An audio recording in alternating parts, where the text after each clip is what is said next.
¿Sabes cuál es el sonido más doloroso del mundo? Es la risa de tus seres queridos cuando se burlan de ti. No hay cuchillo más afilado que esas carcajadas familiares que te atraviesan el alma como si fueras invisible, como si tus sentimientos no valieran nada. Me llamo Esperanza Gutiérrez Vidal y tengo 68 años. Dicen que a esta edad uno debería estar en paz, disfrutando de los nietos y preparando tamales para las fiestas. Pero la vida no siempre nos regala ese guión perfecto que vemos en las telenovelas. A veces nos toca ser la villana sin quererlo, la vieja amargada a la que nadie quiere escuchar. Todo cambió durante la fiesta de cumpleaños de mi nieta Valeria. El comedor de mi hijo Miguel estaba adornado con globos rosados y plateados que se mecían suavemente con el aire acondicionado. El olor a mole poblano se mezclaba con el aroma dulzón del pastel de chocolate que esperaba en la cocina. Yo había llegado temprano para ayudar, aunque nadie me lo pidiera. Siempre ha sido así. Me gusta sentirme útil, aunque mi nuera Beatriz fingiera que mis esfuerzos eran más una molestia que una ayuda. «Abuela, ¿qué quieres para Navidad?», preguntó Valeria, mi nieta que cumplía 15 años, mientras se acomodaba un mechón de pelo negro detrás de la oreja. Sus ojos brillaban con esa mezcla de inocencia y crueldad tan propia de la adolescencia. Antes de que pudiera responder, ella misma contestó entre risas: «Ay, ni pregunten, vieja gruñona no necesita regalo». El comedor entero estalló en carcajadas. Mi hijo, mi nuera, mis otros 2 nietos, incluso mi hermana Carmela estaba de visita desde Monterrey. Todos reían como si acabaran de escuchar el mejor chiste del mundo. Y yo, sentada al final de la mesa, con mis manos arrugadas sobre el mantel bordado, sentí como una parte de mí se marchitaba por dentro. Sonreí, porque ¿qué más podía hacer? Llevo décadas perfeccionando esa sonrisa que oculta el dolor. Pero en ese momento, bajo la luz amarillenta del comedor, mientras el hielo se derretía en mi agua de Jamaica, tomé una decisión que lo cambiaría todo. Ya no les contaría mi secreto. Jamás sabrían quién era yo realmente fuera de estas paredes donde solo veían a una vieja cascarrabias. Lo que mi familia no sabía, lo que nadie imaginaba, es que la verdadera Esperanza despertaba cada mañana a las 5 a.m., mucho antes que el sol tocara las calles empedradas de mi querido Coyoacán. El despertador suena a las 4:30 a.m., pero mis ojos ya están abiertos desde hace rato. A esta edad, el sueño se vuelve un visitante esquivo que llega tarde y se marcha temprano. Me levanto con cuidado, sintiendo el frío del piso de terracota bajo mis pies. El espejo del baño me devuelve la imagen de una mujer con el pelo canoso recogido en un chongo desaliñado y unas arrugas que son como ríos que han tallado su camino en mi rostro. «Buenos días, Esperanza», me digo a mí misma mientras me lavo la cara. Es un ritual pequeño, pero importante. Hace 3 años que enviudé, cuando Héctor, mi marido de 4 décadas, se fue de este mundo tan silenciosamente como vivió en él. Desde entonces, hablarme a mí misma se volvió una necesidad para no olvidar el sonido de mi propia voz. La cocina está oscura y silenciosa cuando enciendo la pequeña lámpara sobre la estufa. El reloj de pared, regalo de mi boda, marca las 4:45 con un tic-tac que me ha acompañado toda mi vida adulta. Pongo agua para el café mientras saco el pan, el jamón, el queso panela y las verduras del refrigerador. Hay una danza en mis movimientos, una coreografía perfeccionada durante 3 años de rutina ininterrumpida. Mis manos trabajan con la memoria de quien ha preparado comida toda su vida. 60 tortas de jamón con queso, lechuga y jitomate. 60 bolsitas con una manzana o una naranja. 60 vasitos de gelatina que preparé anoche. Todo va entrando en las bolsitas de papel que compré a granel, ahorrando cada peso posible de mi modesta pensión. Mientras trabajo, recuerdo cómo empezó todo. Fue después del funeral de Héctor. Yo caminaba sin rumbo por el centro histórico, tratando de escapar del silencio aplastante de mi casa vacía. En la Alameda vi a un hombre mayor, tal vez de mi edad, rebuscando en un bote de basura. Nuestras miradas se cruzaron por un instante y reconocí en sus ojos la misma soledad que me estaba consumiendo. Al día siguiente, regresé con un sándwich y un café. Su sonrisa de agradecimiento fue como un rayo de luz en mi oscuridad. Ahora, 3 años después, mi ruta incluye el Parque Centenario, la Plaza Hidalgo y varias calles del centro de Coyoacán donde duermen personas sin hogar. Conozco sus nombres, sus historias. No son indigentes para mí. Son Eduardo, el ex maestro que perdió todo cuando le diagnosticaron cáncer. Lupita, que huyó de la violencia en su hogar. El joven Mateo, que llegó del sur buscando oportunidades y encontró solo puertas cerradas. A las 5:30 am salgo de casa con mis 2 carritos del mandado llenos de alimentos. El barrio duerme mientras mis zapatos lastados hacen un suave tap-tap sobre las aceras. A veces llueve, a veces hace frío, pero nunca he faltado. Ni una sola vez en 3 años. Cuando regreso a casa, alrededor de las 9 am, nadie en mi familia se ha enterado de mi ausencia. Para ellos, soy solo la abuela que ve televisión todo el día y se queja del ruido de los niños. Si supieran. Pero después de aquella fiesta de cumpleaños, algo cambió dentro de mí. El comentario de Valeria, vieja gruñona, no necesita regalo, seguía resonando en mi cabeza como un eco cruel. Decidí intensificar mi labor. Si para mi familia yo era invisible, entonces usaría esa invisibilidad como un superpoder. «Otra vez sales tan temprano, mamá. ¿A dónde vas con esos carritos?» La voz de Miguel, mi hijo, me sorprendió una mañana mientras yo abría la puerta principal. Estaba de visita. Se había quedado a dormir después de una discusión con Beatriz. No esperaba verlo despierto a las 5:30 am. «A la misa de 6», contesté secamente, sin dar más explicaciones. La mentira salió con facilidad, como una máscara que me he puesto tantas veces que ya forma parte de mi rostro. «¿Misa? ¿Tú? Si siempre dices que la iglesia está llena de hipócritas», respondió, frotándose los ojos con incredulidad. «A mi edad, uno hace las paces con Dios», murmuré, evitando su mirada. «No hagas ruido cuando salgas, la puerta rechina». Y así, con esa frialdad que he cultivado como escudo, corté la conversación.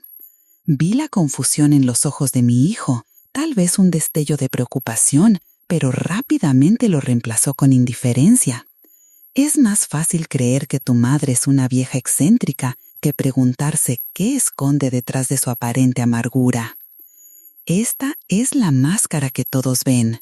Esperanza, la viuda malgeniada, que critica todo, que nunca está conforme, que suspira con desaprobación cuando los niños hacen ruido. Es una máscara perfecta. Nadie busca el calor en alguien que parece hecho de hielo. Nadie pregunta los secretos de quien parece no tener nada que contar. La verdad es que esta máscara nació mucho antes, cuando Héctor enfermó. Durante 5 años lo cuidé mientras el Parkinson le robaba lentamente su independencia. Aprendí a ser fuerte porque no había otra opción. Aprendí a guardarme las lágrimas porque él necesitaba mi fortaleza, no mi debilidad. Y cuando finalmente partió, la máscara se había adherido tanto a mí que ya no supe cómo quitármela. «Doña Esperanza, ¿por qué siempre viene sola? Su familia no sabe lo que hace por nosotros», me preguntó Eduardo, una mañana mientras le entregaba su torta y su café. «Es mejor así», contesté, acomodando la manta que le había traído la semana pasada. Algunas cosas son más valiosas cuando se hacen en silencio. Pero la verdad era más complicada. ¿Cómo explicarles a mis hijos que su madre, la misma que los regañaba por gastar dinero en tonterías, gastaba casi toda su pensión en alimentar a desconocidos? ¿Cómo decirles que esa mujer que parecía despreciar a todo el mundo, en realidad tenía el corazón tan lleno que necesitaba compartirlo más allá de las paredes de su casa? La máscara también me protegía de la decepción. Si nadie esperaba nada bueno de mí, nadie podría decepcionarse. Era más fácil ser la villana de la historia que arriesgarme a ser una heroína imperfecta. Pero tras cada comentario hiriente, tras cada mirada de fastidio de mis nietos, tras cada suspiro de impaciencia de mi nuera, algo dentro de mí se agrietaba por dentro. La máscara perfecta comenzaba a pesarme demasiado. Mis manos cuentan una historia que mi boca jamás ha pronunciado. Estas manos ahora tienen una nueva historia que contar. Es martes por la tarde y el pequeño salón detrás de la parroquia de San Juan Bautista está lleno. 12 adultos de edades entre los 30 y los 70 años están sentados en sillas disparejas frente a mesas gastadas. Todos tienen un cuaderno y un lápiz. Todos tienen los ojos fijos en el pizarrón verde donde he escrito. Hoy vamos a aprender la letra M. La M de mamá, de manzana, de mundo, digo, dibujando cada palabra con cuidado. Ahora intenten ustedes. Hace 4 meses que comencé estas clases de alfabetización. Todo empezó cuando Eduardo, el ex maestro que vive en las calles, me confesó que varios de sus compañeros nunca habían aprendido a leer. Si pudieran leer, podrían buscar trabajo, doña Esperanza. Podrían leer las ofertas, llenar una solicitud. No soy maestra, nunca lo fui. Trabajé como secretaria en un despacho de abogados hasta que me jubilé, pero sé leer y escribir, y eso me convertía en la persona más calificada entre quienes estaban dispuestos a enseñar sin cobrar un peso. El padre Joaquín me prestó este salón que normalmente usan para el catecismo. Es una obra de misericordia enseñar al que no sabe, me dijo, aunque sabía perfectamente que yo no pisaba la iglesia más que para funerales y bodas. Doña Espe, no me sale la M, dice Rosalba, una mujer de unos 50 años que trabaja limpiando casas. Sus dedos, ásperos por años de cloro y detergente, se tensan alrededor del lápiz como si fuera una herramienta desconocida. Me acerco a su mesa y pongo mi mano sobre la suya. Así, suavecito, como cuando acaricia a su nieto. Mis manos guían las suyas y juntas trazamos una M perfecta. La sonrisa en su rostro vale más que todos los gracias del mundo. Ninguno en mi familia sabe de estas clases. Para ellos, los martes y jueves simplemente desaparezco por las tardes. Cosas de viejos, les digo cuando preguntan, y eso basta para que pierdan el interés. La curiosidad por la vida de una mujer de 68 años es prácticamente inexistente en un mundo que venera la juventud. Pero en este salón con olor a gis y café recién hecho, soy alguien distinta. Aquí no soy la vieja gruñona, la suegra difícil o la abuela que nadie quiere sentar junto a ellos en la mesa. Aquí soy doña Espe, la maestra que celebra cada letra bien formada como si fuera una obra de arte. ¿Por qué hace esto?, me preguntó un día don Gilberto, un hombre de 65 años que está aprendiendo a leer para poder entender las cartas que le manda su hija desde Chicago. Usted podría estar en su casa, descansando. No supe qué responder. ¿Cómo explicar que estas 2 horas, 2 veces por semana, son las únicas en que me siento verdaderamente viva? ¿Cómo decir que cuando veo a alguien escribir su nombre por primera vez, siento una alegría tan pura que borra todos los comentarios hirientes de mi familia? Tengo mucho tiempo libre, contesté finalmente, encogiendo los hombros. Pero la verdad es más profunda y más simple a la vez. Mis manos necesitan ser útiles, necesitan dar, compartir, enseñar. Es como si todo el amor que no puedo expresar con palabras a mi propia familia encontrara su cauce a través de mis dedos arrugados, guiando otras manos, sirviendo comida, acariciando cabezas en señal de aprobación. Mis manos hablan un lenguaje que mi voz hace mucho olvidó. Un lenguaje de generosidad, de paciencia, de ternura. Un lenguaje que mi familia ya no puede entender. Hay días en que el silencio pesa como una losa sobre mi pecho, días en que me pregunto si esta doble vida tiene sentido, si no sería más fácil simplemente ser quien todos creen que soy, una vieja amargada que solo espera el final de sus días frente al televisor.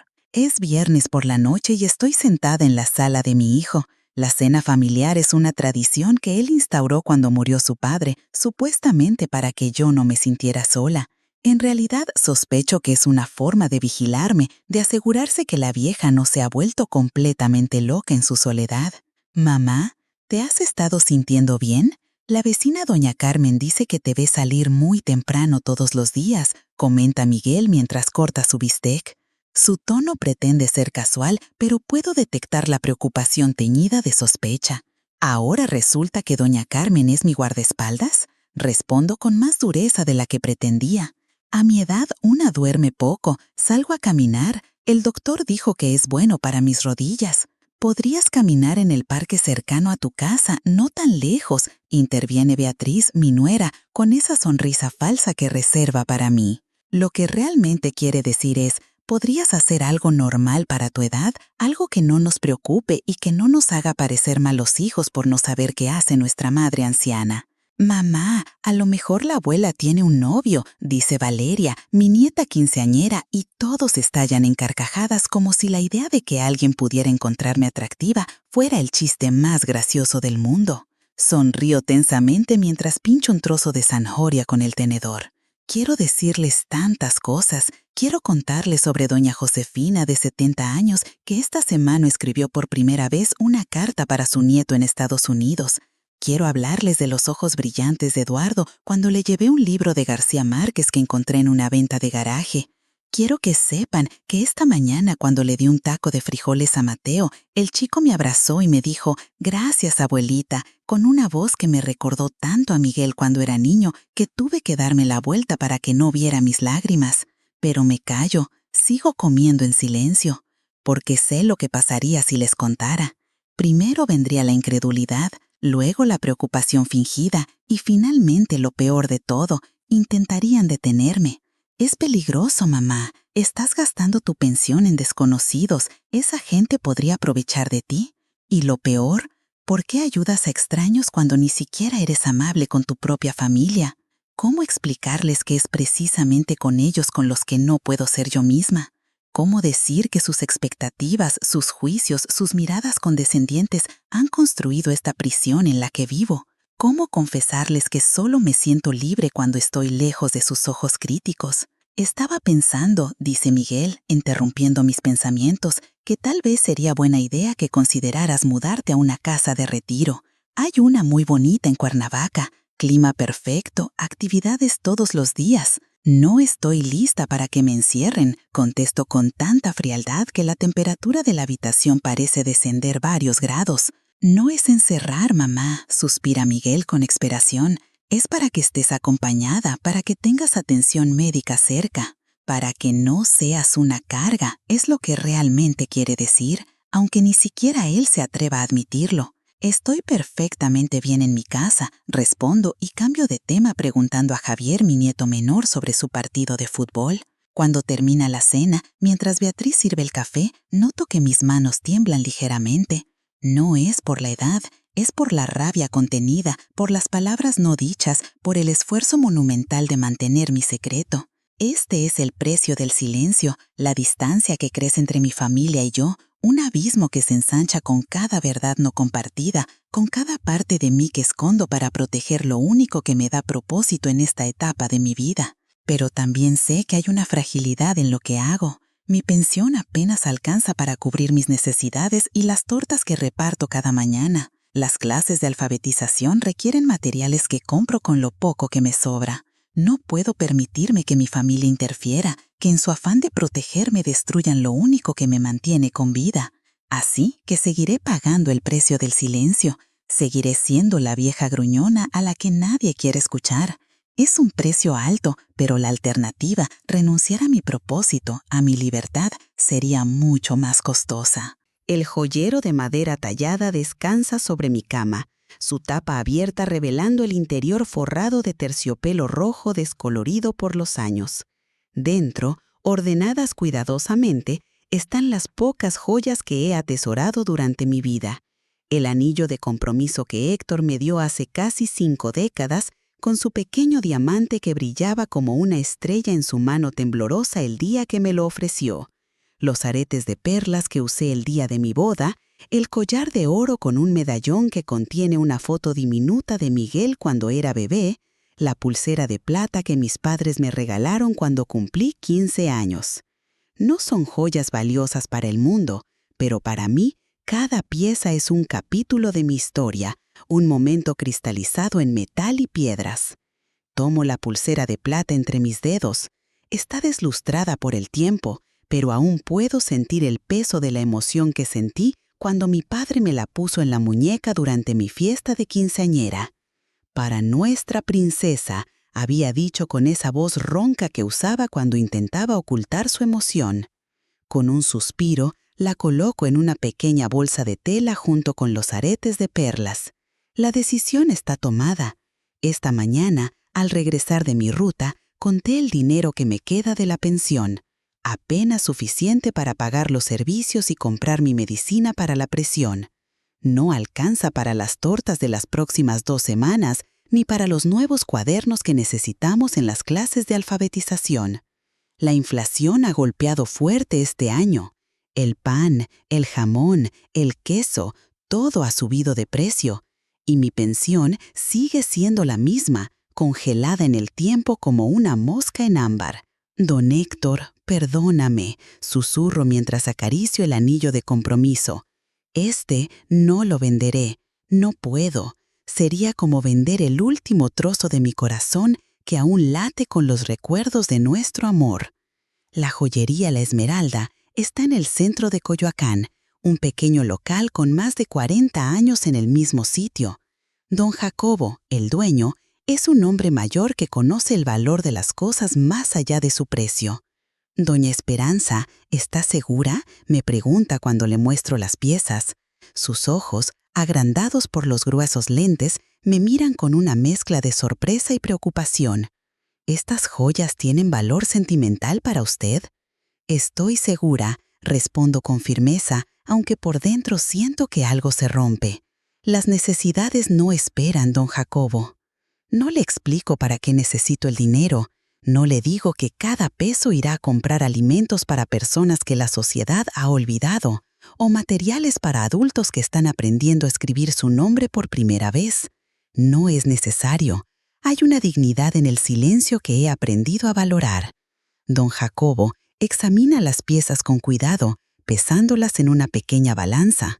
Finalmente, me ofrece una cantidad que es justa, ni generosa ni tacaña.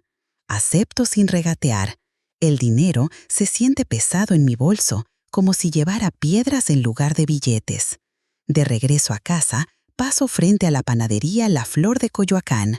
El olor a pan recién horneado me envuelve y por un momento me permito el lujo de la nostalgia. Héctor amaba el pan dulce de esta panadería.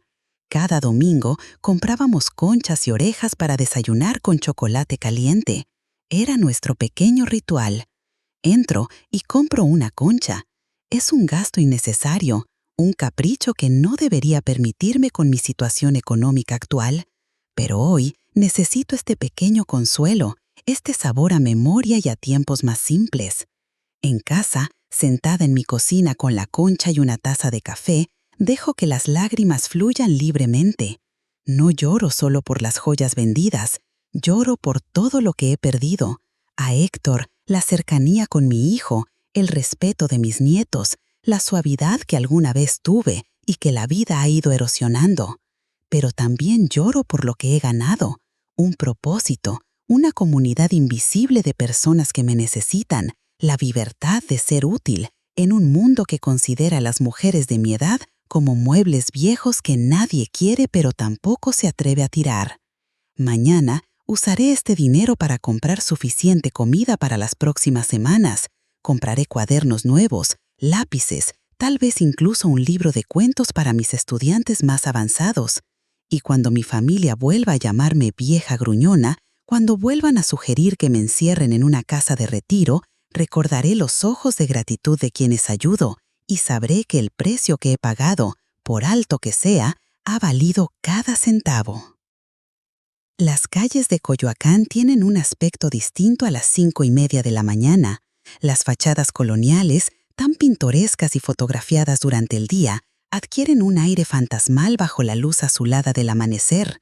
Los adoquines brillan con el rocío nocturno y el único sonido es el de mis carritos del mandado, cuyas ruedas protestan con un chirrido metálico que rompe el silencio como una confesión inesperada. Buenos días, don Matías, saludo al vigilante del parque, un hombre de unos 60 años con un bigote espeso y canoso, que siempre está en su puesto, sin importar el clima o la hora. Doña Esperanza, madrugando como siempre, responde, llevándose la mano a la gorra en un gesto de respeto. Tenga cuidado, dicen que andan asaltando por Avenida Universidad. Le agradezco la advertencia con una inclinación de cabeza. Don Matías es una de las pocas personas que saben lo que hago, aunque nunca hemos hablado directamente sobre ello.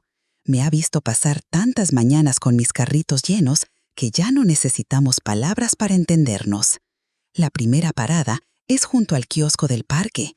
Allí duermen Eduardo y 2 hombres más, envueltos en cobijas raídas que le he llevado en inviernos pasados.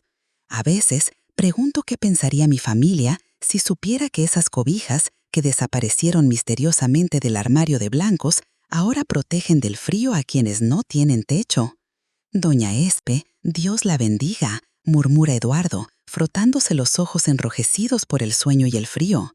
A sus 65 años, con su barba blanca y sus lentes remendados con tape, parece más un profesor universitario retirado que un hombre sin hogar. Y lo fue, antes de que la enfermedad y las deudas médicas le arrebataron todo. Traigo tortas de jamón y café, digo, sacando los termos y las bolsas de papel, y unas naranjas que me regaló la señora de la verdulería. Mientras reparto la comida, Eduardo me cuenta que ha estado leyendo a Borges, un libro gastado que alguien dejó en una banca. Me recuerda cuando daba clases de literatura, dice con una sonrisa melancólica. A veces sueño que estoy frente a un salón lleno de estudiantes, explicando el Aleph. Estos momentos son los que atesoro, conversaciones sobre literatura, con personas a las que la sociedad ha vuelto invisibles, pero que conservan un mundo interior rico y complejo. Es un privilegio ser testigo de su humanidad, de los destellos de quienes fueron y aún son, bajo las capas de dificultad y abandono. La siguiente parada es más difícil. En la esquina de 2 calles empedradas duerme Raquel, una mujer de unos 40 años con problemas evidentes de adicción. Su cuerpo delgado tiembla incluso en sueño y su rostro prematuramente envejecido cuenta la historia de una vida de sufrimiento. Raquel, te traje desayuno, digo suavemente, tocando su hombro con cuidado para no asustarla. Abre los ojos lentamente, desorientada. Hay días en que no me reconoce, perdida en el laberinto de sustancias que usa para escapar de sus demonios. Hoy parece ser uno de esos días. ¿Quién eres?, pregunta con voz ronca, alejándose de mí con desconfianza. Soy Esperanza, la señora de las tortas, respondo con paciencia. No es la primera vez que tenemos esta conversación y probablemente no será la última. Poco a poco el reconocimiento aparece en sus ojos. Doña Espe, perdonan, es que tuve una noche difícil. No pregunto detalles. He aprendido que algunas historias son demasiado pesadas para compartirlas al amanecer.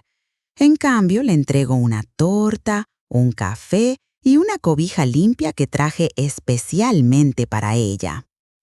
La semana pasada me dijiste que tenías cita en el centro de rehabilitación, comento mientras la veo morder la torta con avidez. Fui, dice entre bocados, pero me pidieron una identificación oficial y no tengo. La perdí hace años, o me la robaron, ya ni sé. Este es el tipo de obstáculos que enfrentan, círculos viciosos donde necesitan ayuda para obtener los documentos que les permitirían acceder a la ayuda. Es frustrante y desgarrador. Déjame ver qué puedo hacer. Ofrezco, aunque no estoy segura de cómo podría ayudarla. Tal vez el padre Joaquín conozca a alguien en el registro civil que pueda facilitar el trámite. Mientras recorro mi ruta habitual, entregando alimentos y conversando brevemente con cada persona, noto una figura desconocida que me observa desde la esquina. Es un hombre joven con una cámara profesional colgada al cuello. Por un momento siento pánico. ¿Me está siguiendo? ¿Es un ladrón? ¿Alguien que quiere hacerme daño? Pero entonces lo veo fotografiar a un grupo de personas sin hogar a quienes acabo de entregarles comida. Su actitud no parece amenazante, sino más bien curiosa, profesional. «Disculpe», dice acercándose. «No quiero molestarla. Soy Andrés Mendoza, del periódico El Universal. Estoy haciendo un reportaje sobre la situación de las personas sin hogar en la Ciudad de México». «¿Y eso qué tiene que ver conmigo?», pregunto a la defensiva, instintivamente colocándome entre él y las personas a quienes acabo de servir. «La he visto varias mañanas repartiendo comida», explica. «Me parece una labor admirable y me gustaría incluirla en mi reportaje. Una entrevista breve, algunas fotos si lo permite». «No», respondo tajantemente. «No quiero entrevistas ni fotos. Y le agradecería que no fotografíe a estas personas sin su consentimiento. Ya tienen suficientes problemas sin que sus rostros aparezcan en el periódico». El joven parece sorprendido por mi reacción. Probablemente esperaba gratitud o emoción ante la perspectiva de reconocimiento público. «Entiendo su preocupación», dice, bajando la cámara, «pero creo que historias como la suya podrían inspirar a otros a ayudar. La gente necesita ejemplos positivos». «La gente necesita hacer lo correcto sin esperar aplausos», replico. «Si quiere ayudar de verdad, traiga comida mañana en lugar de una cámara». Me doy la vuelta y sigo mi camino, pero una semilla de preocupación ha sido plantada en mi mente. Si este periodista me ha notado, ¿quién más lo ha hecho? ¿Cuánto tiempo pasará antes de que alguien me reconozca y la noticia llegue a oídos de mi familia? Las sombras de la madrugada, que siempre me han ofrecido protección y anonimato, de repente parecen más delgadas, más traicioneras. El secreto que he guardado con tanto celo podría estar a punto de salir a la luz del día. Y no estoy segura de estar preparada para las consecuencias. El sobre llegó un martes por la tarde, justo cuando regresaba de mis clases de alfabetización. Era un sobre sencillo, blanco, sin remitente, que alguien había deslizado por debajo de mi puerta. Mi nombre, Seña Esperanza Gutiérrez, estaba escrito con una caligrafía insegura, temblorosa, como la de alguien que está aprendiendo a escribir. Lo abrí con curiosidad mientras dejaba mis llaves sobre la mesa del recibidor. Dentro había una hoja de cuaderno arrancada, con líneas torcidas escritas con lápiz. Reconocí inmediatamente el estilo. Era de uno de mis estudiantes.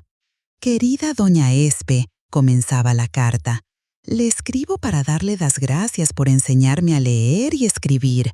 Hoy pude leer el cuento que mi nieta trajo de la escuela y ella estaba muy feliz.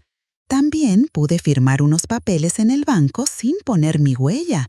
Por primera vez en mis 62 años me sentí como una persona completa. Usted me dio un regalo que nadie más quiso darme. Con cariño, Tomás Flores». Las lágrimas comenzaron a correr por mis mejillas sin que pudiera controlarlas. Me senté en el pequeño banco del recibidor con la carta entre mis manos temblorosas, dejando que la emoción me atravesara como una ola cálida. Tomás era un hombre callado que trabajaba como jardinero en las casas del barrio. Llevaba 3 meses en mis clases y progresaba lentamente. Cada letra era una batalla para él, cada palabra una victoria duramente ganada.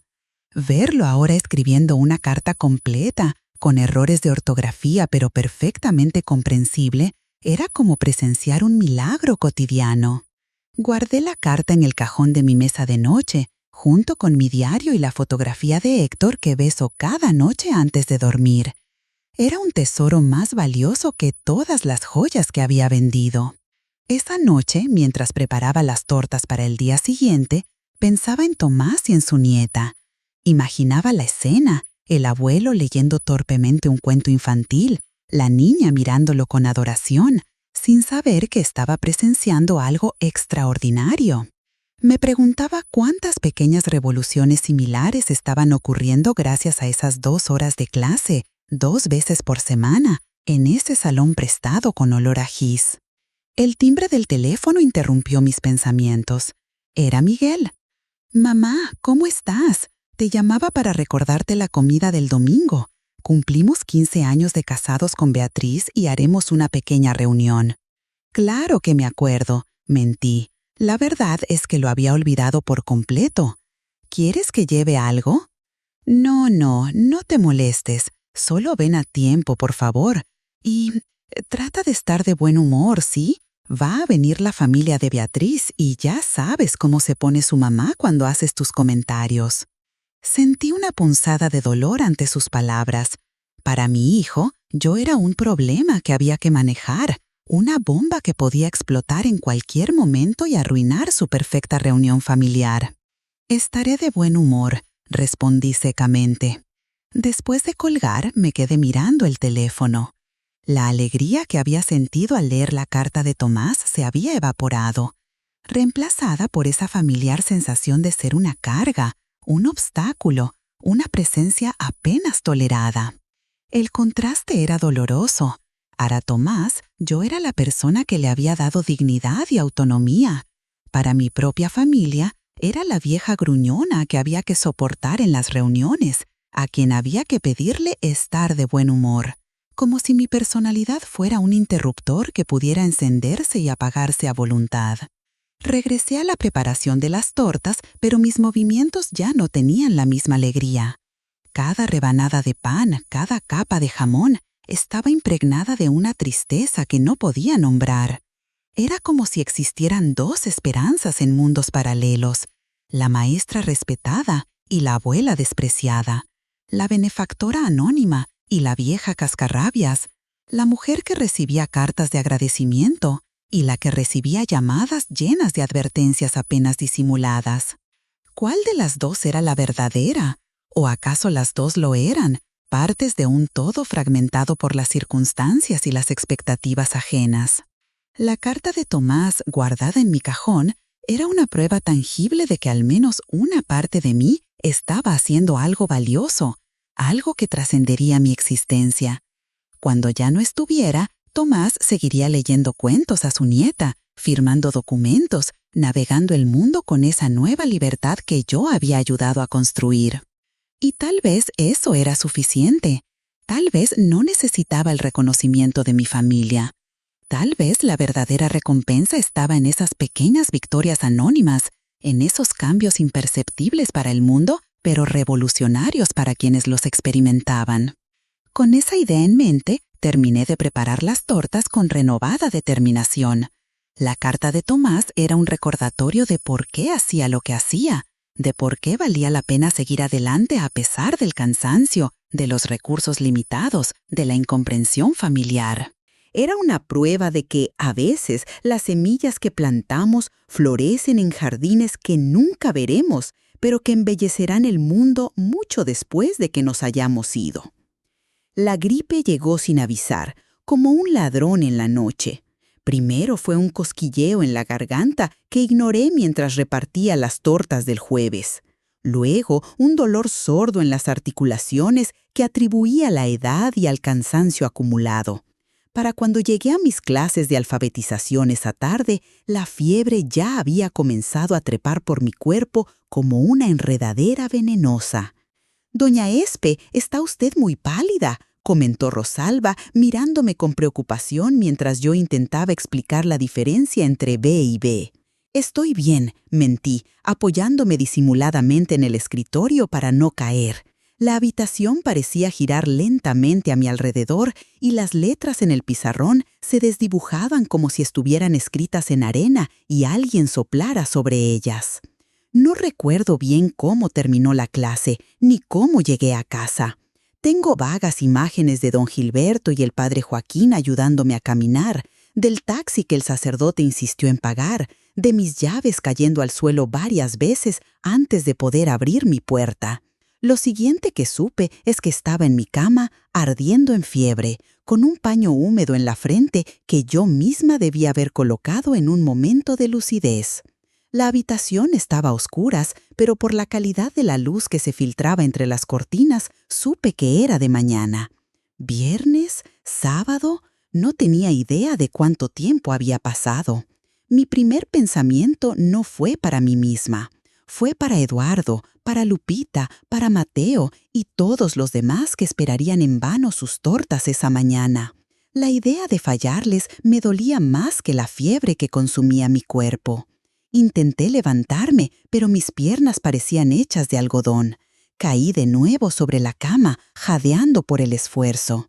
Fue entonces cuando escuché el timbre. Un sonido lejano, como si viniera desde otro mundo. Ignoré el primer timbrazo, incapaz de responder. El segundo fue más insistente, seguido de golpes en la puerta. El tercero vino acompañado de una voz que conocía bien. «Mamá, abre, por favor. Sabemos que estás ahí». Miguel, mi hijo. ¿Cómo sabía que estaba mal? ¿Quién le había avisado? Con un esfuerzo sobrehumano, logré arrastrarme fuera de la cama y llegar hasta la puerta. Cuando la abrí, la luz del día me golpeó como un puño, haciendo que mis ojos lagrimearan. «Dios mío, mamá», exclamó Miguel, su rostro transformándose de irritación a preocupación en un instante. «¿Qué pasó?» «Gripe», murmuré, apoyándome en el marco de la puerta. «Estoy bien, solo necesito descansar». Pero mi cuerpo me traicionó. Mis rodillas cedieron y habría caído al suelo si Miguel no me hubiera sostenido. Lo último que recuerdo antes de que la oscuridad me envolviera fue su voz llamándome y el pensamiento fugaz de que al menos mi hijo aún se preocupaba por mí. Desperté en una habitación desconocida, con el pitido rítmico de máquinas y el olor inconfundible a desinfectante. Hospital. Estaba en un hospital. Un suero goteaba lentamente, conectado a mi brazo por una aguja que picaba ligeramente. La luz fluorescente en el techo zumbaba con un sonido apenas perceptible. «¡Al fin despiertas!». Giré la cabeza hacia la voz. Miguel estaba sentado junto a mi cama, con ojeras profundas y el pelo revuelto como si hubiera pasado la noche allí. «¿Qué pasó?», pregunté, mi voz ronca como papel de lija. «Neumonía», respondió, pasándome un vaso de agua con una pajilla. Bebí agua lentamente, dejando que la frescura aliviara mi garganta ardiente. Mientras lo hacía, noté algo extraño en la habitación.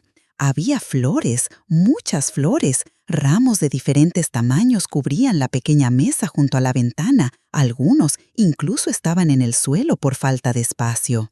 «¿Y esas flores?», pregunté, confundida. Miguel sonrió, pero era una sonrisa extraña, como si estuviera desconcertado. «Eso es lo que quería preguntarte yo, mamá.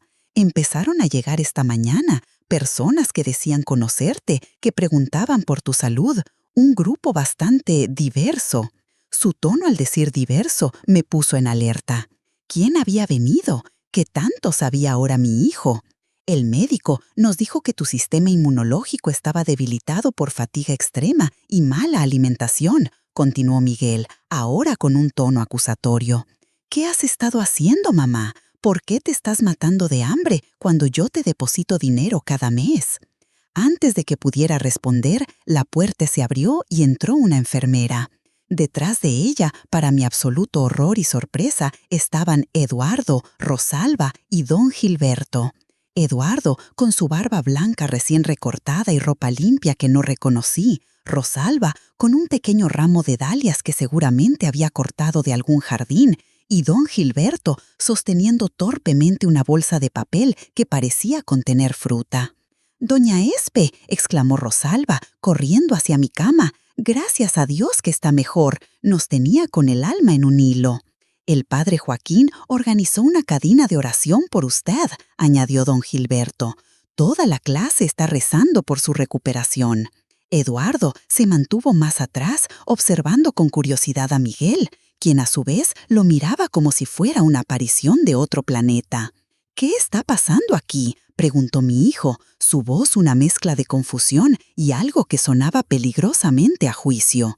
¿Quiénes son ustedes y cómo conocen a mi madre? Hubo un momento de silencio incómodo. Los recién llegados me miraron, esperando que yo explicara, que tejiera los dos mundos que durante tanto tiempo había mantenido separados. Miguel, dije finalmente, incorporándome en la cama a pesar del dolor en mi pecho. Te presento a mis amigos. Eduardo es un colega. Rosalba y don Gilberto son mis estudiantes. ¿Estudiantes?, repitió Miguel incrédulo. ¿De qué hablas, mamá? Su madre nos enseña a leer y escribir, contestó Rosalba con orgullo. Gracias a ella pude escribir mi nombre por primera vez a los 50 años. Miguel me miró como si de repente yo hubiera empezado a hablar en un idioma desconocido. La confusión en su rostro habría sido cómica en otras circunstancias. Y también nos trae comida cada mañana, añadió Eduardo en voz baja, a los que vivimos en la calle, desde hace 3 años, sin fallar un solo día, hasta hoy. El silencio que siguió fue tan denso que podría haberse cortado con un bisturí. Vi cómo la realidad caía sobre mi hijo como un edificio derrumbándose. Su madre, la vieja gruñona que ella y su familia apenas toleraban, tenía una vida secreta como benefactora y maestra, una vida llena de propósito, de respeto, de conexiones significativas que ellos desconocían por completo. ¿Por qué nunca dijiste nada?, preguntó finalmente, su voz apenas audible. No tenía una respuesta simple. ¿Cómo explicar años de distanciamiento, de malentendidos, de máscaras que se volvieron rostros? ¿Cómo condensar en palabras el miedo a ser juzgada, criticada, detenida? Porque a veces, respondí lentamente, es más fácil ser una extraña generosa que una madre incomprendida. La fiebre había bajado, pero las revelaciones apenas comenzaban.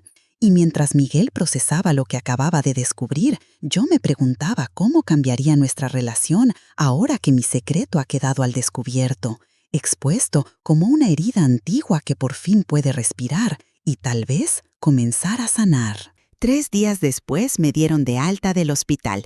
La neumonía había cedido ante los antibióticos, pero la debilidad persistía como una sombra, recordándome que ya no era joven y que mi cuerpo tenía límites que mi voluntad se negaba a reconocer. Miguel insistió en que me quedara en su casa para recuperarme. Para mi sorpresa, no protesté. Algo había cambiado entre nosotros desde aquel día en el hospital. No hablábamos mucho sobre lo revelado, pero flotaba entre nosotros como un globo invisible que ninguno se atrevía a pinchar. La habitación de invitados en casa de Miguel era impersonal pero cómoda.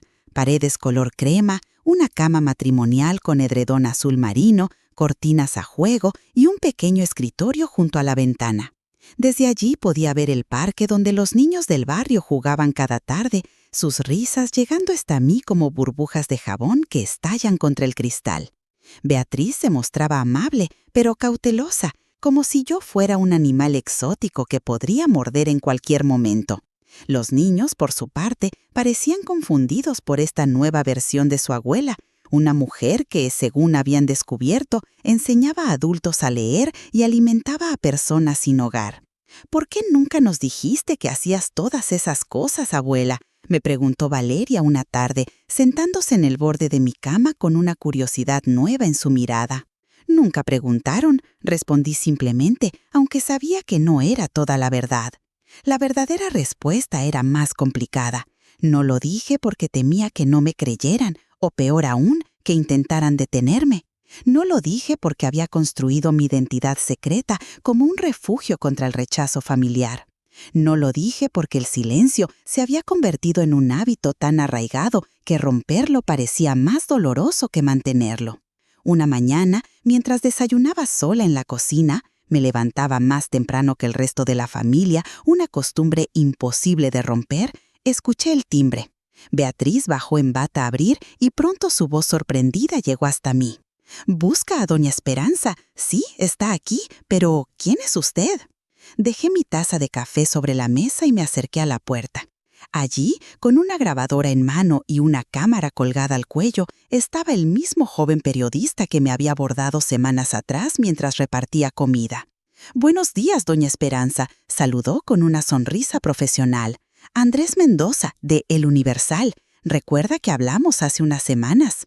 He estado investigando su labor y quisiera hacerle una entrevista para un especial que estamos preparando sobre héroes anónimos de la comunidad. Beatriz me miró boquiabierta, como si acabara de descubrir que su suegra era una celebridad en incógnito. No estoy interesada, respondí firmemente. Ya le dije que no quiero publicidad. Por favor, reconsidérelo, insistió el joven. Su historia puede inspirar a muchos. Además, los programas comunitarios como el suyo necesitan visibilidad para conseguir apoyo. Estaba a punto de cerrar la puerta cuando Miguel apareció, atraído por las voces. «¿Qué sucede aquí?», preguntó, aún en pijama pero completamente alerta. El periodista explicó nuevamente su presencia, esta vez dirigiéndose a mi hijo. Para mi sorpresa, Miguel no lo despidió inmediatamente. «Un reportaje sobre mi madre. Eso suena interesante. ¿Por qué no pasa y lo discutimos con un café?». Antes de que pudiera protestar, Andrés estaba sentado en la sala, aceptando una taza de café que Beatriz le ofrecía con una amabilidad exagerada, típica de quien está frente a una cámara, aunque ésta no estuviera encendida. «Verá», comenzó el joven, sacando una libreta, «llevo semanas investigando historias de personas que transforman silenciosamente sus comunidades. El nombre de su madre surgió repetidamente en el comedor comunitario, en la parroquia, entre las personas sin hogar del centro. Todos hablan de ella con un respeto y un cariño extraordinario». Miguel me miró con una mezcla de orgullo y confusión, como si estuviera viendo a una extraña que casualmente se parecía a su madre. «Cuénteme más», dijo, inclinándose hacia adelante con genuino interés. Durante la siguiente media hora, escuché atónita cómo este joven desconocido narraba mi vida secreta con un detalle asombroso. Mis rutas matutinas, los nombres de las personas a quienes ayudaba, las clases de alfabetización, incluso la venta de mis joyas que yo creía que nadie conocía. Don Jacobo, el joyero, me contó que vendió sus recuerdos más preciados para seguir alimentando a los necesitados cuando su pensión no alcanzaba, explicó Andrés. Sentí las lágrimas acumularse en mis ojos, pero me negué a dejarlas caer. No era vergüenza lo que sentía, sino una extraña mezcla de exposición y alivio, como si hubieran quitado una venda de una herida que necesitaba aire para sanar. «¿Es cierto todo esto, mamá?», preguntó Miguel, su voz quebrada por una emoción que rara vez le había visto expresar. Asentí lentamente. «Son solo pequeñas cosas, nada extraordinario». «¿Pequeñas cosas?», intervino Beatriz, sorprendiéndome con la emoción en su voz. «Has estado levantándote a las 5 de la mañana durante 3 años para ayudar a desconocidos. Vendiste tus joyas para comprarles comida y le enseñas a leer a personas que la sociedad ha olvidado. ¿Y dices que no es extraordinario?». El periodista aprovechó el momento. «Por eso quiero contar su historia, doña Esperanza, porque usted no ve lo extraordinario de sus acciones y eso las hace aún más valiosas». Miré por la ventana, hacia el parque, donde ahora una madre empujaba a su hijo en un columpio. El niño reía con cada impulso, su alegría pura y sin complicaciones. ¿Cuándo fue la última vez que sentí esa libertad? ¿Cuándo fue la última vez que actué sin esconderme, sin disfrazar mis intenciones, sin temer el juicio ajeno? «De acuerdo», dije finalmente al periodista, volviendo mi mirada al periodista, «pero con una condición. Quiero que el enfoque sea en las necesidades de las personas a quienes ayudo, no en mí. Y quiero que se mencione la importancia de la alfabetización de adultos y los recursos limitados que tienen los programas comunitarios». Andrés sonrió, aceptando con entusiasmo. «Por supuesto, podríamos comenzar la entrevista ahora mismo. Tengo un fotógrafo esperando afuera». Así fue como, en una mañana de octubre, me encontré sentada en el sofá de mi hijo, contando a un desconocido la historia que había ocultado a mi propia familia durante 3 años. Con cada palabra, sentía que una parte del muro que había construido alrededor se desmoronaba. Y lo más sorprendente fue descubrir que detrás de ese muro no había vacío ni vergüenza, sino una luz que ahora podía brillar libremente. Lo que ninguno de nosotros sabía en ese momento era que aquella entrevista, publicada el domingo siguiente en la sección cultural del Universal, sería solo el comienzo. El verdadero cambio estaba por llegar y llegaría a través de una pantalla de televisión encendida casualmente en la sala de mi hijo mientras toda la familia se reunía para la comida dominical. El domingo siguiente a la entrevista, la casa de Miguel bullía de actividad. Era el cumpleaños de Javier, mi nieto menor, que celebraba sus 12 años. Habían invitado a toda la familia, mi hermana Carmela, los primos por parte de Beatriz, algunos compañeros de escuela del niño. Yo había insistido en ayudar con la comida y aunque Beatriz al principio protestó, «Estás convaleciente, doña Esperanza», pero finalmente cedió cuando le mostré mi receta secreta de chiles rellenos que tanto le gustaban a Javier. La cocina olía a chile poblano asado, a carne molida con almendras y pasas, a arroz con azafrán. Mis manos trabajaban con la memoria de décadas preparando estos platillos, mientras mi mente vagaba por los acontecimientos de las últimas semanas. Mi vida había dado un giro inesperado desde que caí enferma. Mi secreto había sido expuesto, primero a mi familia, y luego, a través de la entrevista con Andrés, potencialmente a toda la ciudad. «Mamá, ¿ya viste el periódico?» Miguel entró a la cocina con El Universal Dominical en las manos, su rostro iluminado por una emoción que rara vez le veía expresar. «Saliste en la sección cultural, con foto y todo». Me limpié las manos en el delantal y tomé el periódico con cierto temor. Allí estaba yo, en una fotografía a color que ocupaba un cuarto de página, sentada en un banco del parque, repartiendo alimentos a Eduardo y otros 2 hombres. Mi rostro, capturado de perfil, mostraba una expresión de serenidad que ni yo misma reconocía. El titular rezaba: «Ángeles invisibles, la mujer que alimenta cuerpos y almas en Coyoacán».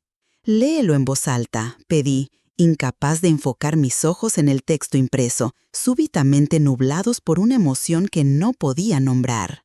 Miguel comenzó a leer el artículo. Andrés había hecho un trabajo sorprendentemente respetuoso. No había sensacionalismo ni dramatismo excesivo, solo una narración sobria de mi rutina diaria, mis clases de alfabetización y las razones que me habían llevado a mantener todo en secreto. Incluía testimonios de Eduardo, de Rosalba, del padre Joaquín y hasta de don Jacobo, el joyero. Todos hablaban de mí con un respeto y un cariño que me resultaban casi reconocibles, como si describieran a otra persona. En un mundo donde la generosidad a menudo busca reconocimiento en redes sociales, leía Miguel, doña Esperanza Gutiérrez representa un tipo de bondad cada vez más raro, aquella que florece en la sombra, que no busca aplausos ni recompensas, que encuentra su valor en el acto mismo de dar sin esperar nada a cambio. «Exagera», murmuré, volviendo a los chiles para ocultar las lágrimas que amenazaban con derramarse. «Solo hago lo que cualquiera haría». «No, mamá», respondió Miguel, dejando el periódico sobre la mesa y acercándose a mí. «No cualquiera hace lo que tú haces. Yo no lo hago. Beatriz no lo hace. Estamos tan ocupados con nuestras vidas, con nuestros problemas, que no vemos las necesidades que tú ves cada día». Su sinceridad me desarmó. Por primera vez en muchos años, mi hijo me miraba realmente, no a través del filtro de sus frustraciones o de mis supuestas excentricidades, sino a mí, a la mujer completa que había detrás de la etiqueta de madre o abuela gruñona. La fiesta transcurrió con la alegre confusión típica de las reuniones familiares. Los niños corrían por el jardín, los adultos conversaban en pequeños grupos, el pastel esperaba en el refrigerador su momento de gloria. Yo me moví entre los invitados con una nueva confianza, como si el artículo del periódico hubiera legitimado de alguna manera mi existencia. Lo sorprendente fue que varias personas se me acercaron para hablar específicamente del reportaje. «Leí sobre su trabajo en el periódico, doña Esperanza», me dijo el esposo de una prima de Beatriz. «Es admirable lo que hace». Me preguntaba si podría donar algunos libros para sus clases de alfabetización. «Mi empresa tiene un programa de responsabilidad social», comentó otro invitado. «Quizás podríamos colaborar de alguna manera». Cada conversación de este tipo me dejaba atónita. Nunca había buscado reconocimiento y ahora que llegaba no sabía cómo manejarlo. Era como si hubiera pasado años hablando en susurros y de repente todos pudieran escucharme con perfecta claridad.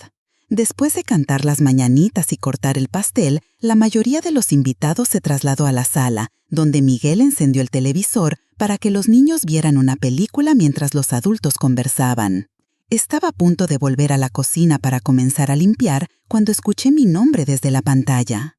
Más tarde, en la sala, una conductora joven con cabello perfectamente peinado presentaba un segmento titulado Héroes Cotidianos.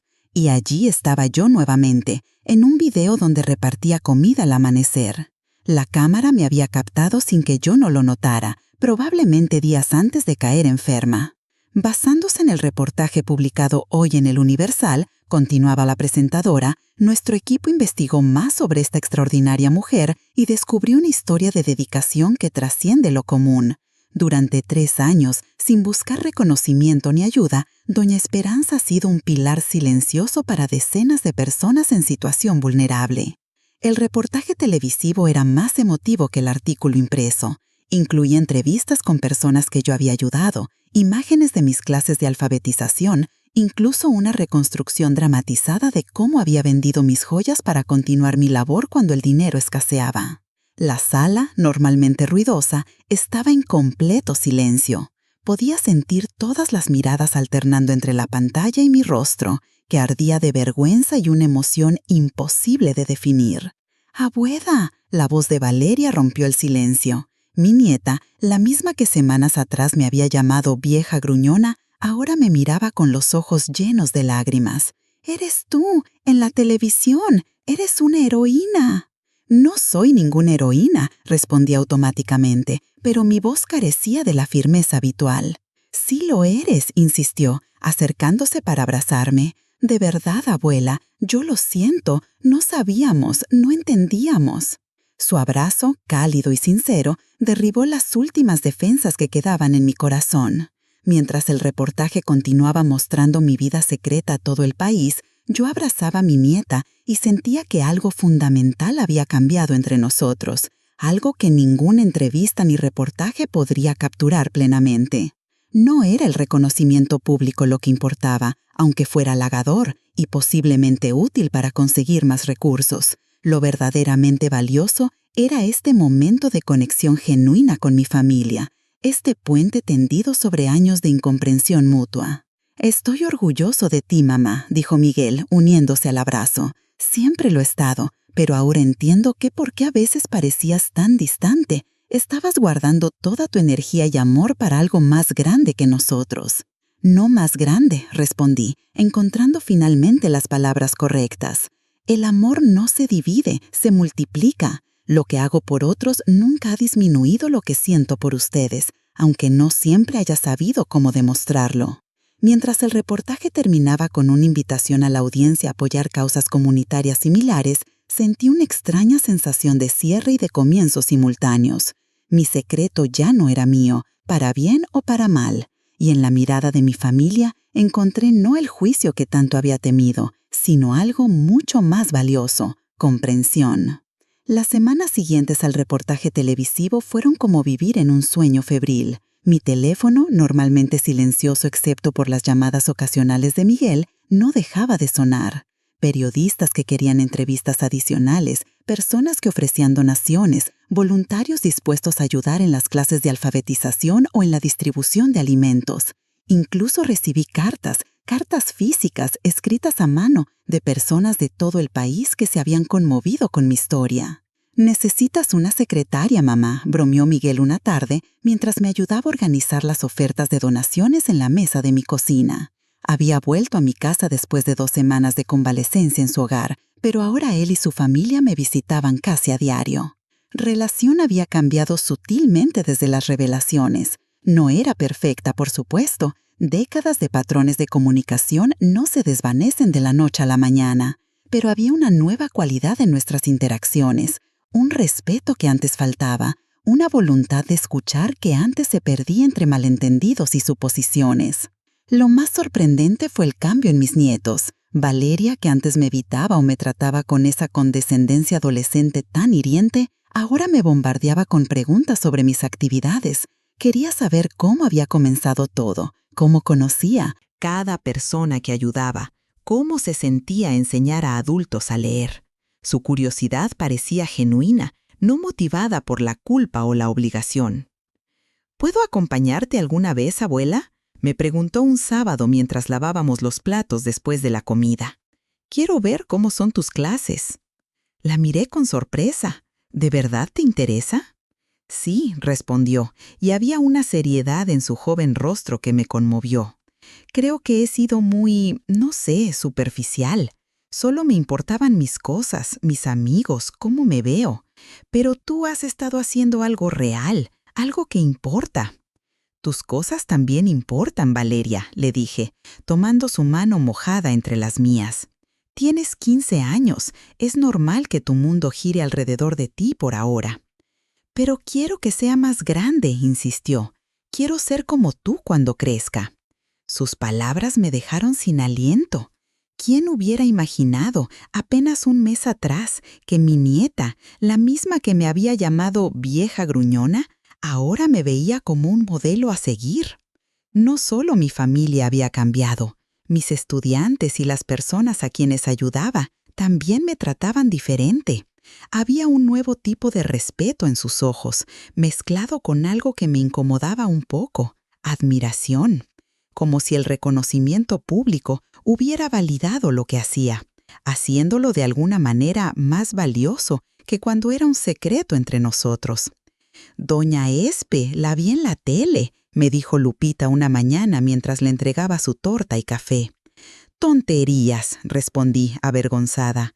«Me filmaron a escondidas, ni siquiera me peiné ese día». «Pues debería salir en la tele más seguido», insistió con una sonrisa pícara. «A lo mejor así consigue novio». Reí a pesar de mí misma. Era reconfortante que, en medio de tanto cambio, algunas cosas permanecieran iguales. La irreverencia de Lupita, la gratitud silenciosa de Eduardo, la determinación de mis estudiantes por dominar cada nueva letra. El cambio más significativo, sin embargo, fue la llegada de recursos. El padre Joaquín me llamó una semana después del reportaje, su voz vibrando de emoción. «Doña Esperanza, no va a creer esto. La Fundación Azteca vio el reportaje y quieren apoyar nuestro programa de alfabetización. Ofrecen un espacio más grande, materiales, incluso una pequeña compensación para usted como coordinadora». «No necesito que me paguen», protesté automáticamente. Lo sé», respondió con paciencia. «Pero piénselo, con más recursos podríamos ayudar a más personas. Y usted podría dedicarse a esto por completo, sin tener que racionar su pensión o vender sus pertenencias». La propuesta me dejó pensativa. Por un lado, la idea de institucionalizar lo que había sido un acto personal, íntimo, me generaba cierta resistencia. Por otro, era innegable que con más apoyo podríamos llegar a más personas que necesitaban ayuda. No fue una decisión fácil, pero finalmente acepté, con una condición: que nunca perdamos de vista la humanidad individual detrás de cada persona que ayudábamos. No quería convertirme en una administradora de recursos, quería seguir siendo quien veía a Eduardo como el profesor que aún era en su corazón, quien celebraba cada palabra que Rosalba aprendía a escribir, quien conocía los gustos específicos de cada persona a quien alimentaba. El nuevo centro comunitario abrió sus puertas un mes después en un edificio cedido por la delegación cerca del mercado de Coyoacán. Tenía 3 salones para clases, una pequeña cocina industrial donde preparábamos los alimentos y una oficina que raramente usaba, pero que todos insistían en llamar la oficina de Doña Esperanza. La mañana de la inauguración, mientras cortaba el listón rojo ante una pequeña multitud de periodistas, políticos locales y, lo más importante, las personas a quienes ayudábamos, sentí una mezcla de orgullo y nostalgia. Orgullo por lo que habíamos logrado, nostalgia por aquellos amaneceres solitarios, cuando solo era yo, mis 2 carritos del mandado y la ciudad dormida. «Estás cambiando la vida de muchas personas, mamá», me dijo Miguel esa noche, mientras cenábamos en familia en mi casa, algo que ahora hacíamos regularmente. «Ellos cambian la mía también», respondí, y era la verdad más pura que había pronunciado en mucho tiempo. Porque lo que nadie parecía entender del todo, ni los periodistas con sus historias inspiradoras, ni los benefactores con sus recursos, ni siquiera mi propia familia con su recién descubierto orgullo, era que mi labor nunca había sido un sacrificio. Había sido mi salvación. Cada torta preparada en la madrugada, cada letra enseñada con paciencia, cada sonrisa recibida a cambio, me había devuelto algo que perdí cuando Héctor murió. Un propósito, una razón para seguir adelante cuando el mundo parecía vacío y sin sentido. Y mientras observaba a mi familia reunida en mi mesa, Miguel y Beatriz discutiendo amistosamente sobre política, Javier explicando un videojuego a su hermana, Valeria mostrándome los folletos de voluntariado que había recogido en la escuela, comprendí que el verdadero milagro no era que ellos finalmente me vieran, era que yo finalmente podía verlos a ellos, sin el filtro de amargura y resentimiento que había nublado mi mirada durante tantos años. La tormenta había pasado, dejando tras de sí no destrucción, sino un paisaje limpio, renovado, donde nuevas semillas podían germinar. El otoño pintaba de ocres y cobrizos los árboles del parque cuando recibí la llamada. Estaba en la pequeña oficina del centro comunitario, organizando los horarios de los nuevos voluntarios que se habían unido a nuestro programa de alfabetización, cuando el teléfono sonó con un timbre estridente. «¿Doña Esperanza Gutiérrez?», preguntó una voz femenina que no reconocí. «Le habla Mariana Robles, de México de Corazón. Es un programa de televisión nacional». «Sé lo que es», interrumpí, recordando el programa dominical que presentaba historias inspiradoras y reconocía a personas destacadas por su labor social. «Nos gustaría invitarla a un programa especial que estamos preparando sobre personas que transforman sus comunidades. Sería una entrevista en vivo y una sorpresa que tenemos preparada para usted». Mi primer impulso fue rechazar la invitación. A pesar de los meses transcurridos desde el reportaje que cambió mi vida, seguía sintiéndome incómoda con la atención mediática. Prefería hacer mi trabajo en silencio, sin cámaras ni micrófonos registrando cada gesto. «No estoy segura», respondí dudativa. «No soy buena en televisión y no me gustan las sorpresas». «Por favor, considérelos», insistió Mariana. «Su historia ha inspirado a muchas personas.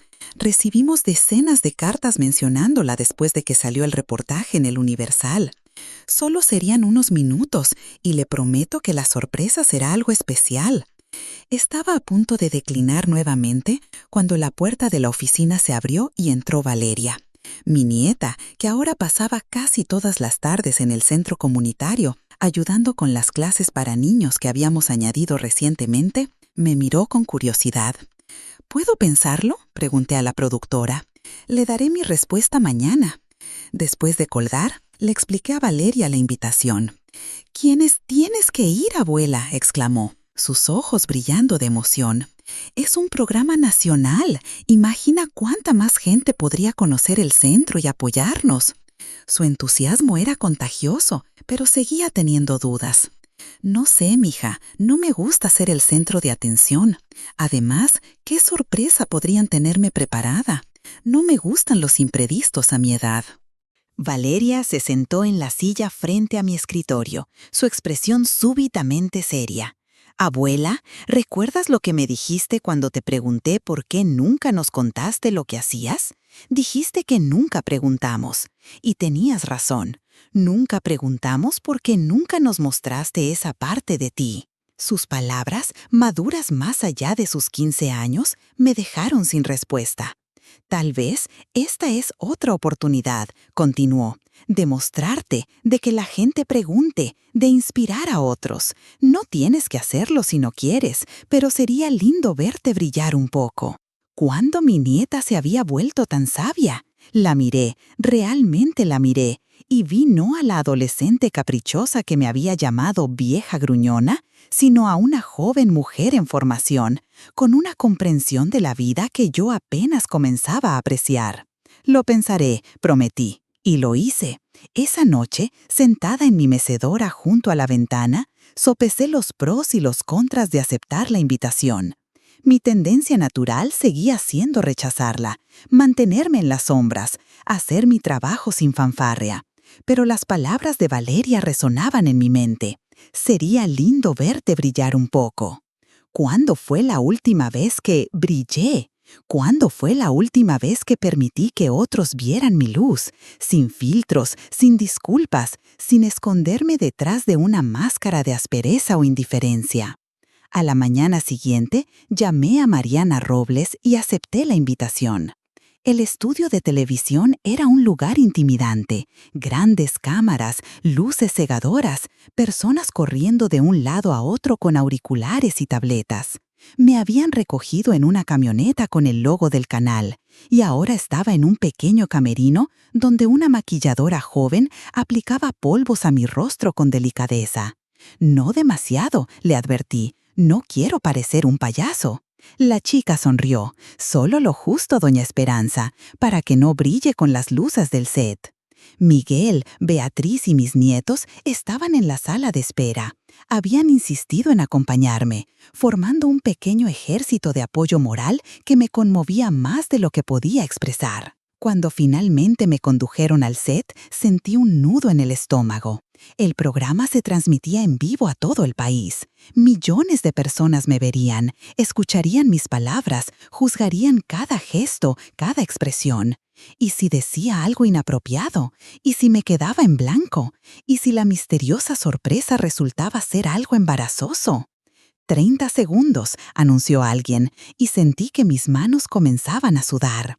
El presentador, un hombre de mediana edad con una sonrisa perfecta y cabello impecable, se acercó y tomó asiento junto a mí.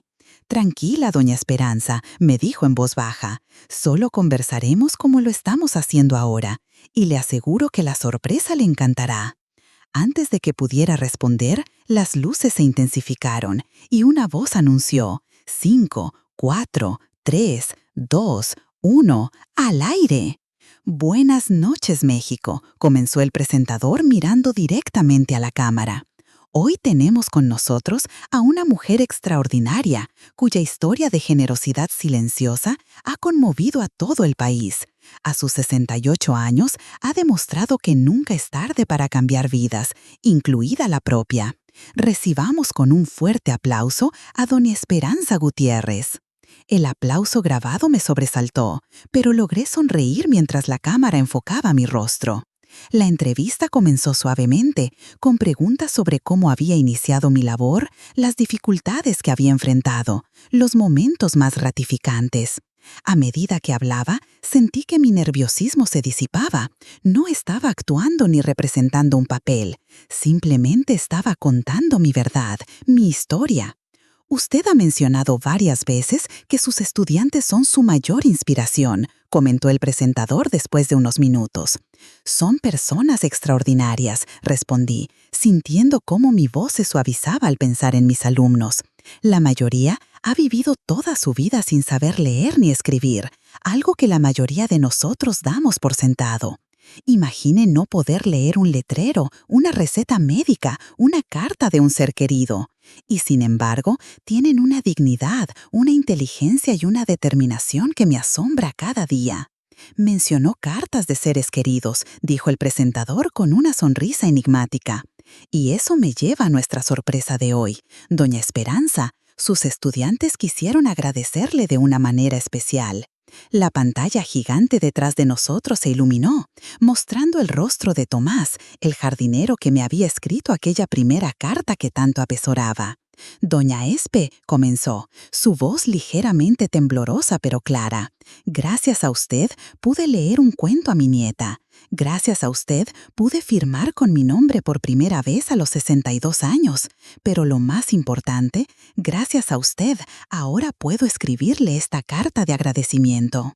La cámara se alejó, revelando que Tomás no estaba solo. Detrás de él, en lo que reconocí como el salón principal de nuestro centro comunitario, estaban decenas de mis estudiantes, cada uno sosteniendo una letra pintada en cartulina. Juntas formaban la frase «Gracias por darnos voz, doña Esperanza». Las lágrimas que había contenido durante toda la entrevista finalmente desbordaron mis ojos, pero no intenté ocultarlas, dejé que corrieran libremente por mis mejillas, como un río tanto tiempo represado que finalmente encuentra su cauce. Uno por uno, mis estudiantes tomaron la palabra. Rosalba, que ahora podía escribir cartas a su hijo en Estados Unidos. Don Gilberto, que había leído su primer libro completo a los 65 años.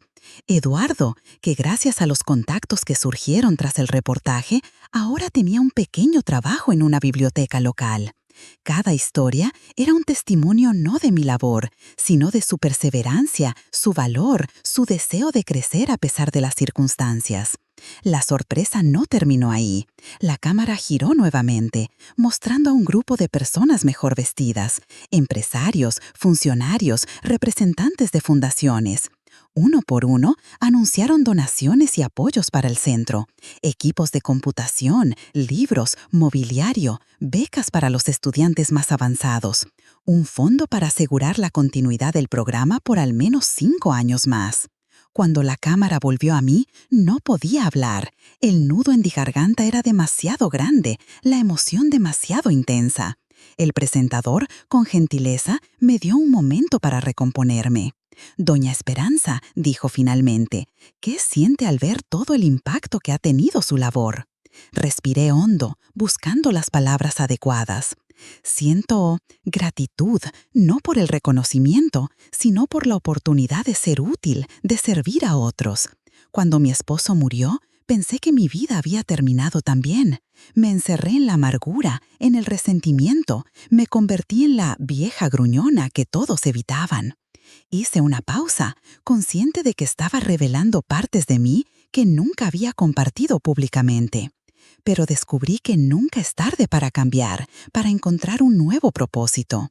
Si hay algo que quisiera que la gente entendiera, es que la edad no es un límite. La soledad no tiene que ser nuestro destino final. Siempre podemos tender una mano, siempre podemos aprender, siempre podemos crecer. Y al hacerlo, no solo transformamos otras vidas, transformamos la nuestra propia. El presentador asintió, visiblemente conmovido. Una lección poderosa para todos nosotros. Y ahora tenemos una última sorpresa para usted. Las puertas del estudio se abrieron y entraron Miguel, Beatriz, Valeria y Javier, cada uno sosteniendo un ramo de flores.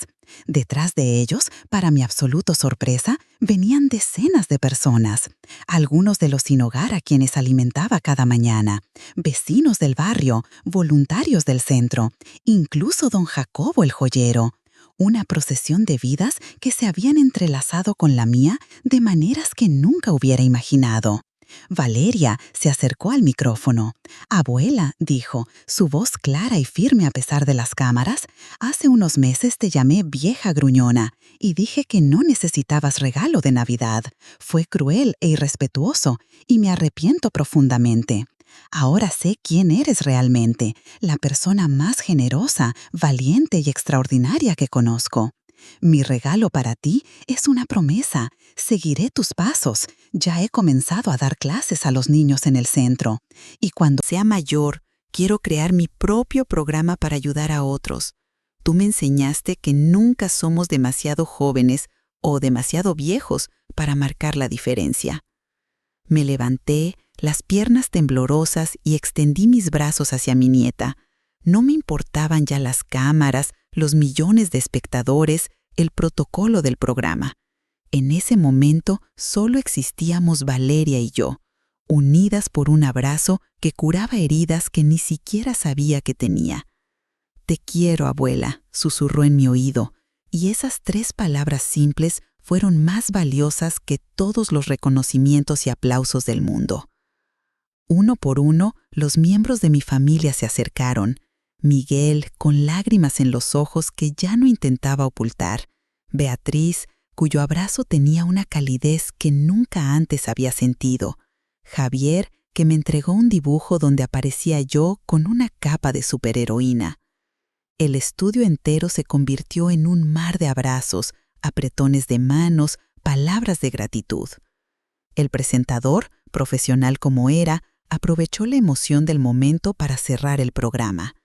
Y así, querido México, terminamos esta noche con una lección que nunca deberíamos olvidar. Nunca subestimes el poder de un corazón generoso.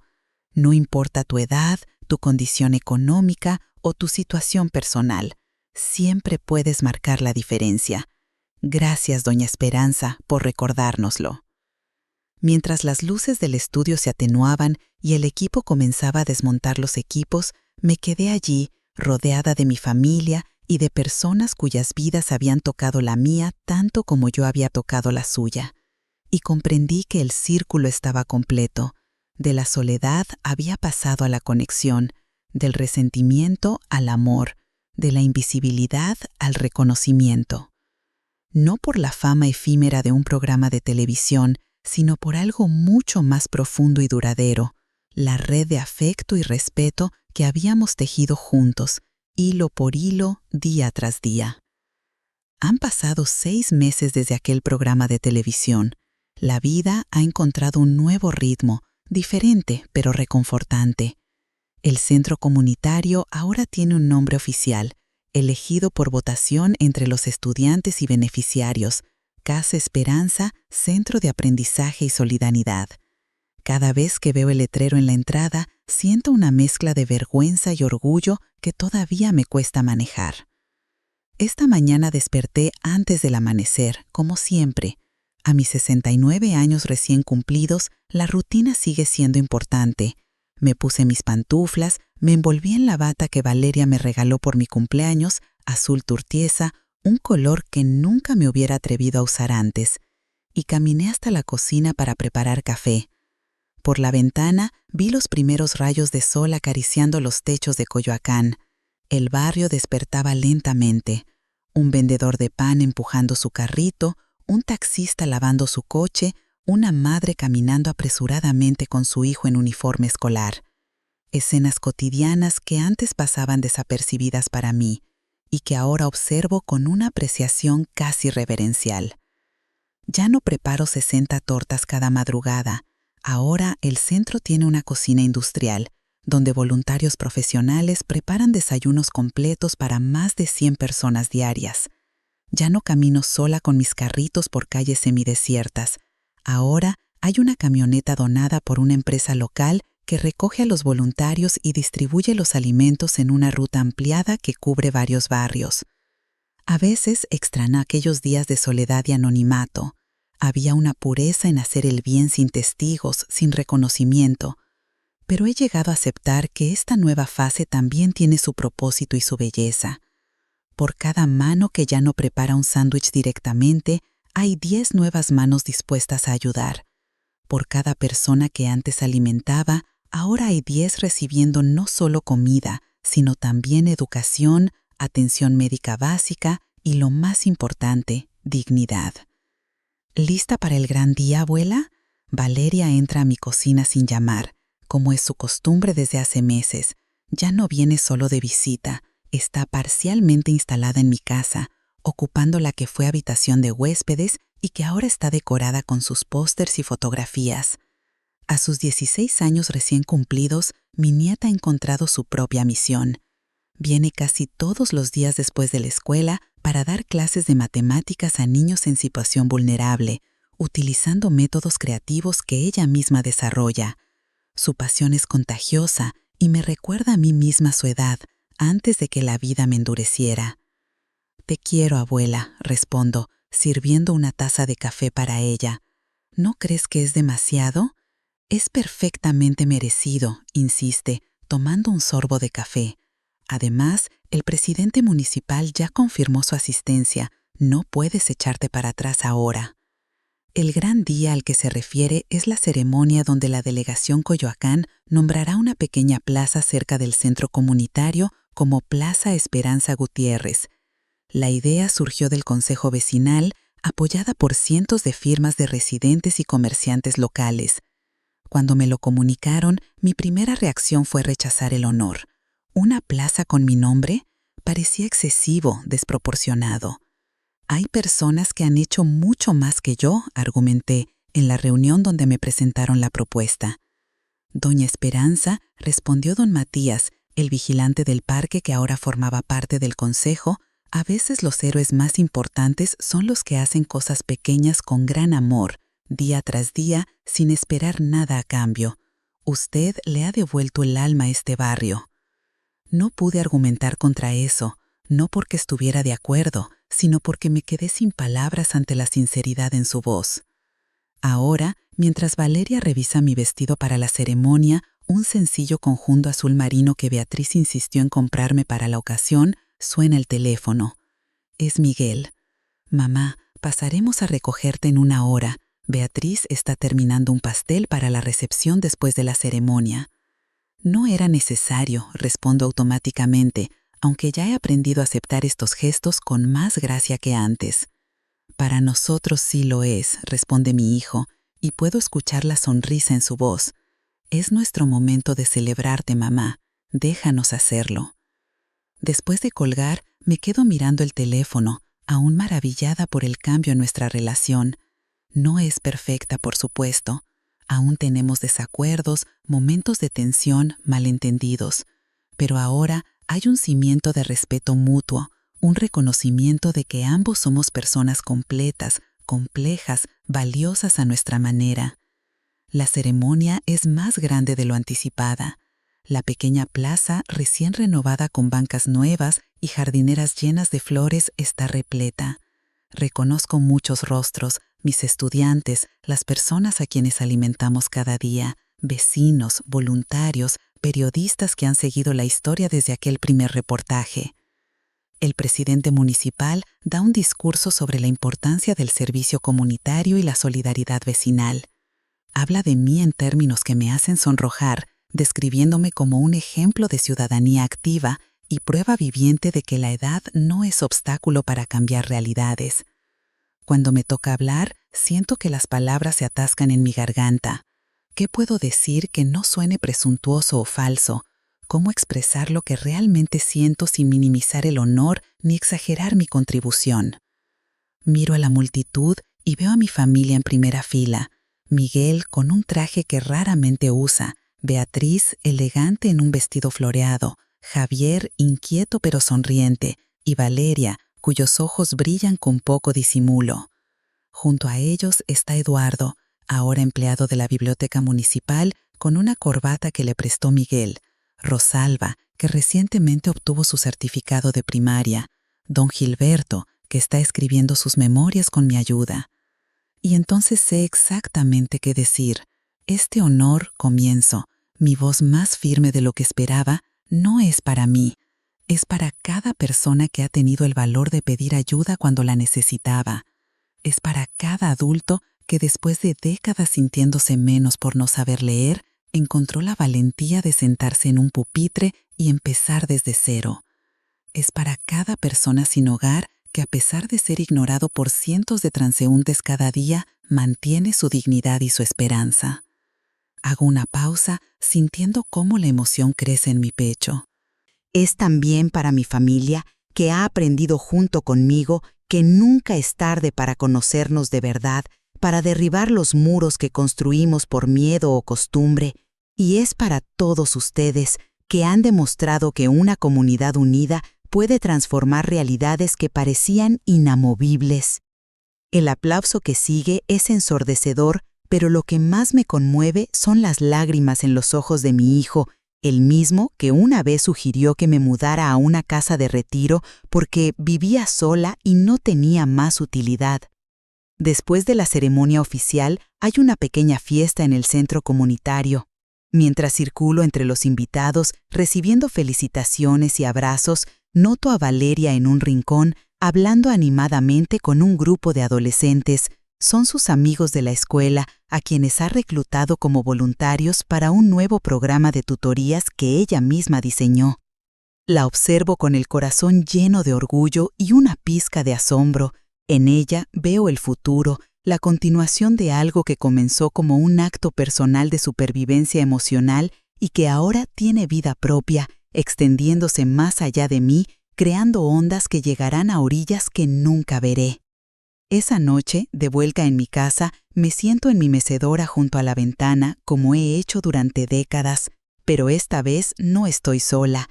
Miguel y su familia se han quedado a dormir y la casa rebosa de vida. Javier jugando videojuegos en la sala, Beatriz y Valeria preparando chocolate caliente en la cocina, Miguel hojeando álbumes de fotos antiguos que encontró en el librero. «Mamá, nunca había visto estas fotos», dice, mostrándome una donde aparezco joven, tal vez de 25 años, sonriendo ampliamente mientras sostengo un bebé, él en brazos. «Te ves feliz». «Lo era», respondo, tomando el álbum entre mis manos, «y lo soy ahora, de una manera diferente». «¿Sabes qué es lo más extraño?», dice, sentándose en el suelo junto a mi mecedora como solía hacer cuando era niño y le leía cuentos antes de dormir. «Creo que nunca te conocí realmente hasta este año. Tenía una imagen de ti que no coincidía con quien eres en realidad». «Yo tampoco te conocí realmente», admito. Quizás ambos nos quedamos atrapados en roles que ya no nos servían, la madre crítica, el hijo distante.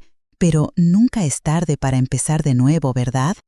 Nunca, confirma, y hay una promesa en esa simple palabra, un compromiso de seguir construyendo esta nueva relación día a día, conversación a conversación.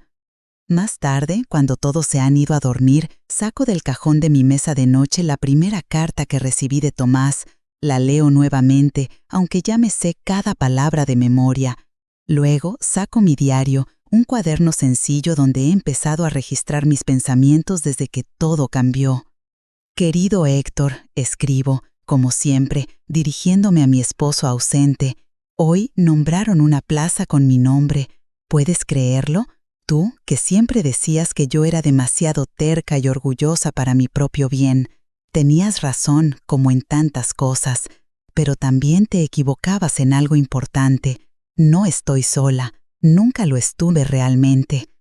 Cierro el diario y lo guardo junto con la carta. Mañana será otro día de trabajo en el centro, de clases, de reuniones, de manos que ayudan y corazones que se abren.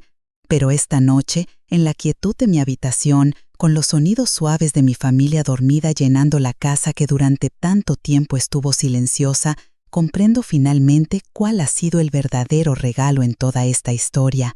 No fue el reconocimiento público, ni la plaza con mi nombre, ni siquiera la reconciliación con mi familia. El verdadero regalo fue descubrir que nunca es tarde para quitarse la máscara, para mostrarse vulnerable, para permitir que otros vean quién eres realmente. Nunca es tarde para tender puentes sobre los abismos que nosotros mismos hemos creado. Nunca es tarde para encontrar un propósito que trascienda nuestras propias necesidades y miedos. Y sobre todo, nunca es tarde para comprender que las etiquetas que nos ponen o que nos ponemos a nosotros mismos, como vieja gruñona, madre difícil o abuela anticuada, son jaulas con puertas abiertas. Siempre podemos elegir salir, respirar el aire fresco de la posibilidad y reinventarnos tantas veces como necesitemos. Mientras el sueño me envuelve suavemente, pienso en todas las viejas gruñonas que existen en este momento, en miles de hogares, sintiéndose invisibles, innecesarias, relegadas a los márgenes de sus propias familias, y mi último pensamiento coherente es una especie de oración o deseo, que cada una encuentre su propio camino a la luz, su propia forma de romper el silencio, su propia manera de recordarle al mundo que dentro de cada persona aparentemente insignificante puede existir un universo entero de posibilidades.